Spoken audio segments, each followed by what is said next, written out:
এই বিপ্লবের ছাত্ররা আমাদের শিখেছে ভারত আমাদের একমাত্র শত্রু এবং 2 নম্বর শত্রু আওয়ামী লীগ।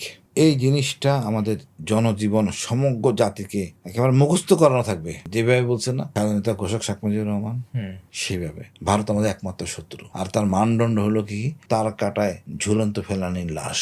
এটা হলো মানদণ্ড।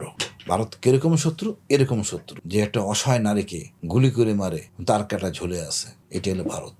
এর চেয়ে আর কোনো ভদ্র ভাষা নাই ভারতকে চেনা। আমরা চাই এই ভারত মিথ, ভারত আতঙ্ক থেকে বেরিয়ে আসতে, এবং এতদিন বেরিয়ে আসতে পারেনি সুশীলদের জন্য। এই সুশীলরা কারণ ছাড়া ভারত ভীতি।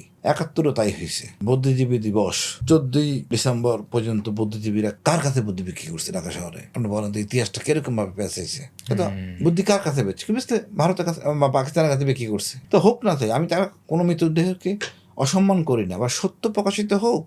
তো আমরা সবকিছুর মধ্যে আসলে এত নোংরামি করছি, এত স্বজনপ্রীতি করছি, রক্ত নিয়ে খেলছি। এটা না, এটা আমরা এক জাতির দেশ। এখানে মারামারি বা কেউ হত্যা করলাম, এটা কাম্য না। এক বাড়িতে এক ভাই আওয়ামী লীগ করবে, একবার বিএনপি করবে, জামাত করবে, অসুবিধা। সবার অর্জন থাকবে যে আমরা একটা সুন্দর দেশ গড়ব, সবাই মিলেমিশে থাকবে, সবাই শিক্ষিত হব।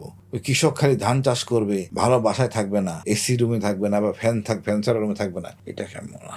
সে তার জব যত খারাপই হোক, সম্মানী জায়গায় থাকবে। এখন কি আপনি মানে দেশ বিনির্মাণের জন্য আপনার এখন কর্মসূচি কি করছেন? আমরা চাচ্ছি মিলিটারি অফিসার, আমরা নেক্সাস ডিফেন্স এন্ড জাস্টিস নামে একটা ফোরাম আছে আমাদের। এর বাইরেও আমরা অনেক সামাজিক সংগঠনের সাথে জড়িত আছি, আমি আমাদের সাথে অন্যান্য অফিসাররা। আমাদের উদ্দেশ্য হলো একটা প্রেশার গ্রুপ। সরকারে আসলে অনেকে অনেক সময় প্রলোভনে পড়ে লাইনবাম চলে যায়। ভারতকে দেখা গেল আপন মনে করে আবার আরেকটা ঝামেলা বাঁধাইলো, এমন কিছু চুক্তি করলো যেটা অনৈতিক চুক্তি। কিছু অফিসার যদি মিলিটারি অফিসার কথা বলে, এটা একটা গুরুত্ব আছে।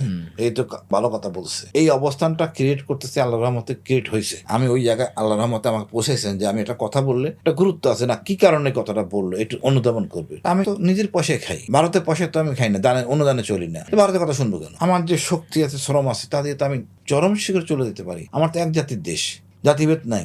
বংশ বইলা গোত্র বইলা যে ভাগ আছে আরব দেশগুলো, আমাদের তা নাই। ওই একটা গোত্র আছে, মানে শেখ বংশ, তো ওটা তো বাদ। তো আমরাই সবাই এক গোত্র। আমি মনে করি এই দেশটাকে সুন্দর জায়গায় নিয়ে যাওয়া সম্ভব, আমাদের ইচ্ছা থাকলেই সম্ভব।